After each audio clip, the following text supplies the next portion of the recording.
Salve Maria Santíssima! Aqui é o professor Júnior Passos gravando mais um vídeo. O tema de hoje é: por que troquei o protestantismo pela Igreja Católica? Simplesmente porque foi fundada por Cristo. Now the world don't move to the beat of just one drum. What might be right for you may not. Já seria um argumento mais do que convincente, não é? Mas, enfim, vamos embasar melhor por que a Igreja Católica é a Igreja de Cristo, por que eu larguei o protestantismo. Bom, o primeiro motivo, como já falei, porque ela foi fundada por Cristo.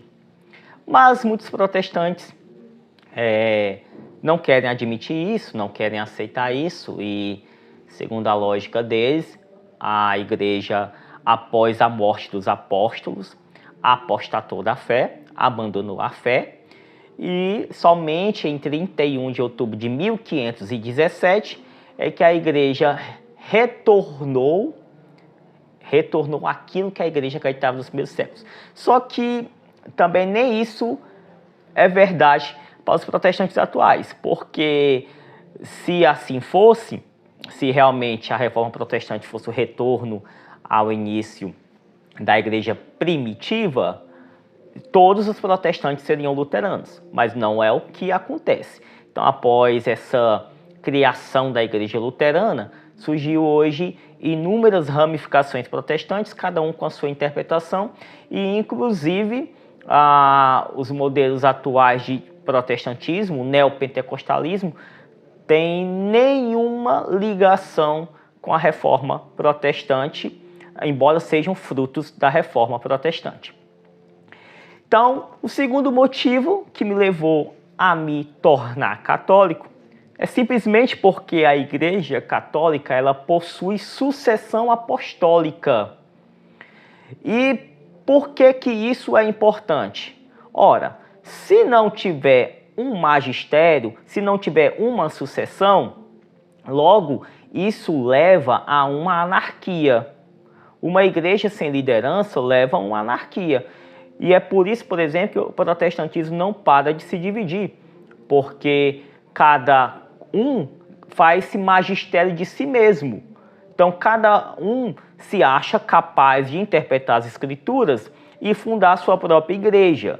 E sem ter nenhuma sucessão, sem ter uma ligação com a história da igreja, com sucessão, sem ser ordenado por bispos, sem ser ordenado por pessoas que foram, através da sucessão apostólica, herdaram isso dos apóstolos. Ou seja, para haver uma igreja, precisa que haja um ministro, um sacerdote ordenado por um bispo, que foi ordenado por outro bispo, que foi ordenado por outro bispo, e assim você vai chegar até os apóstolos. E isso é bem documentado pela história da igreja, que os apóstolos deixaram bispos, ordenaram bispos, os padres apostólicos, ali no início do segundo século, terceiro século, quarto século, e sucessivamente foram ordenando novos bispos,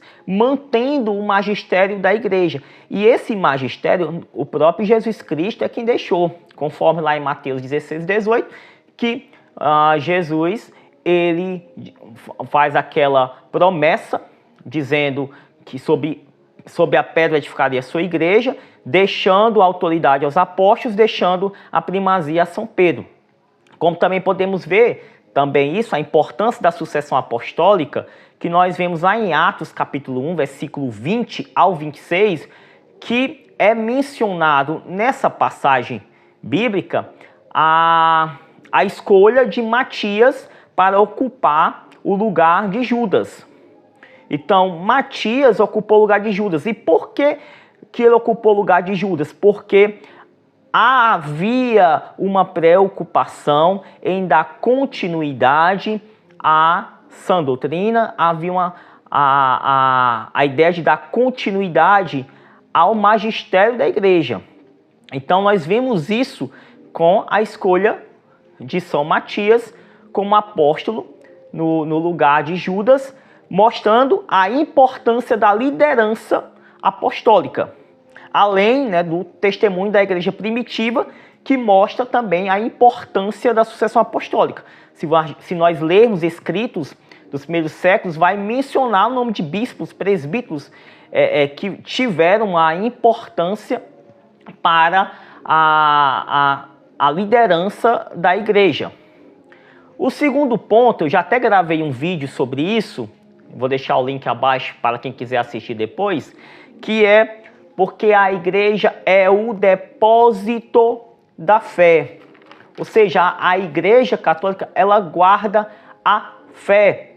Então, como eu mencionei no último vídeo, penúltimo no caso, falando sobre o depósito da fé, lá eu explico por que a igreja católica é o depósito da fé e por que isso é importante.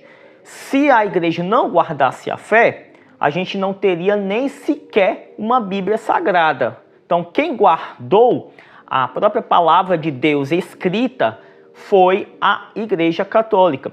Quem formou o cânon foi a Igreja Católica. Embora muitos protestantes vão lá e pegam a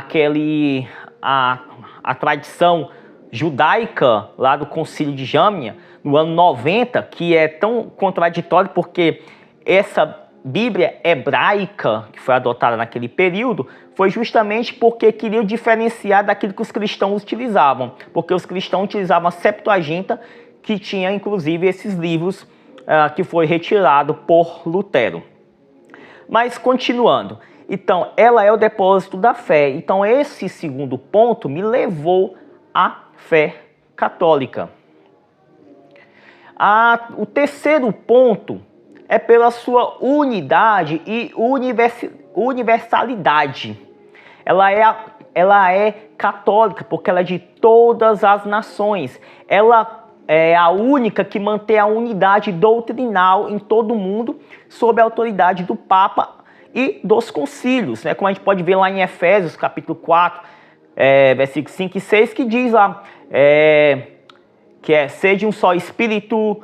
Ele fala que a igreja ela é um só batismo, uma só fé. Então, isso é que diz que a igreja ela é católica, porque ela é única, ela tem uma unidade doutrinária. Muitos gostam agora de criar um espantalho e falar assim, a igreja não é una, porque já estão falando sobre as igrejas suiures, que são igrejas que têm de rito oriental.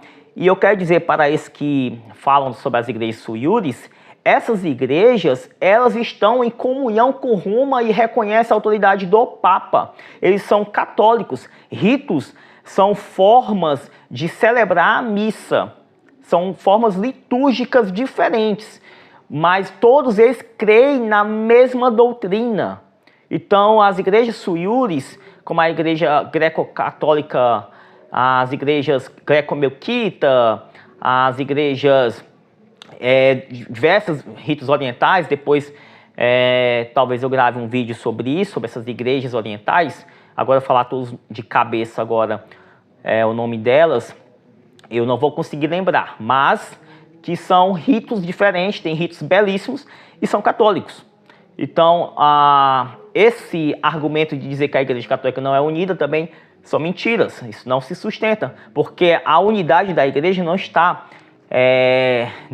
se referindo à unidade de ser apenas o mesmo rito, não está se referindo ao carismas de os franciscanos, beneditinos ou carismáticos, não é isso. Quando falamos de unidade, estamos falando de doutrina, daquilo que a Santa Igreja define como dogmas, aquilo que a Igreja define como verdades da fé.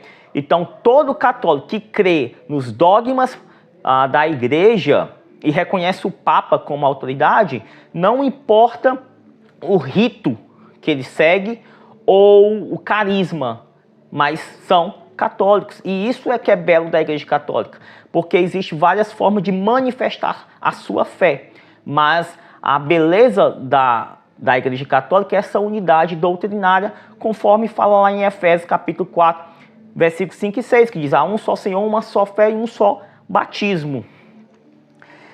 Outro ponto também, pelo testemunho dos santos. O quarto ponto, o quarto motivo que me levou à fé católica é pelo testemunho dos santos. Conhecendo a história dos santos, milhares com histórias belíssimas, desde aqueles que foram martirizados, desde aqueles que viveram em mosteiros, desde os eremitas, cada um deles trazem exemplos e testemunhos que revigoram muito a fé do católico. Então, esse quarto motivo, inclusive também já gravei vídeo sobre isso, como os santos mártires, ou como a vida de Santa Teresinha, foram santos que me impulsionaram e me levaram também à fé católica. E o quinto motivo que me levou à fé católica é que Cristo prometeu que o inferno não prevaleceria, conforme Mateus 16, 18, ele diz: as portas do inferno não vai prevalecer. Se eu disser que a reforma protestante é o retorno da igreja, do que aquilo que a igreja acreditava nos primeiros séculos, que não é verdade, mas se eu disser que é isso, logo eu estou dizendo que Cristo se enganou. Ou pior, que ele mentiu. E isso colocaria a divindade de Cristo em xeque. Porque se Cristo errou ou mentiu, logo ele não é Deus, logo ele não é o Salvador e a nossa fé é em vão. Nós estamos crendo numa mentira. Se Cristo se equivocou. Então, lá em Mateus 16, 18... diz claramente que as portas do inferno não vai prevalecer. E crendo nisso é que nós continuamos sendo católicos, porque cremos que o inferno jamais vai derrotar a Santa Igreja. A igreja que foi perseguida no Império Romano, foi perseguida, martirizada em diversos lugares. A igreja que é perseguida pelo mundo pós-modernista, perseguida pelos protestantes, maçons, enfim, e entre outras ramificações e ideologias. E ela se mantém firme.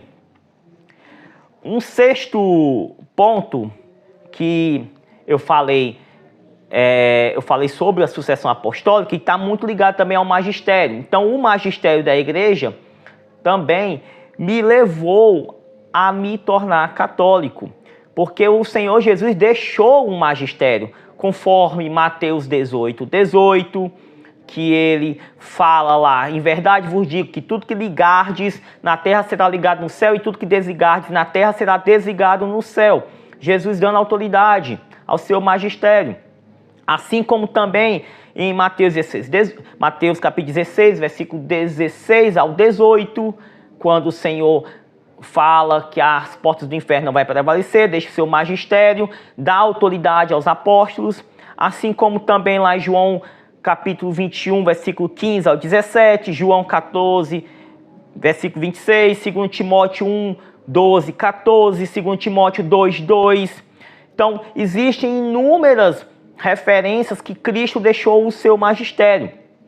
E também o testemunho dos cristãos dos primeiros séculos, como, por exemplo, São Clemente Romano, que São Clemente Romano, escrevendo a sua epístola aos Coríntios, a igreja de Corinto, que já estava problemática e já estava, para variar, né? A igreja de Corinto não estava querendo se sujeitar ao magistério, e São Clemente, ele repreende essa igreja e ele menciona a importância do magistério da sucessão apostólica. Ele fala do magistério da sucessão apostólica, onde vocês podem ver isso lá na sua carta, no capítulo 42 e no capítulo 44. Lá vai estar mencionando sobre isso. O sétimo motivo que me levou à fé católica é a importância dos sacramentos, e sendo a principal delas a Eucaristia. Então, a Eucaristia foi aquilo que me impulsionou com muita força à Igreja Católica, porque Jesus deixou a Eucaristia. Como eu já gravei um vídeo falando sobre isso, quem quiser também assistir, vou deixar o link para vocês assistir, quem não assistiu ainda. Então, existem esses motivos que me levaram à fé católica. Esses 7 motivos foram os motivos principais, foram os motivos que mais me impulsionaram à fé católica. Então, tem muitos mais motivos, mas esses 7 que eu mencionei aqui no vídeo foram 7 pontos principais que me levaram à fé católica. Então, encerro aqui esse vídeo. Deus abençoe a todos. Salve Maria Santíssima. Viva Cristo Rei.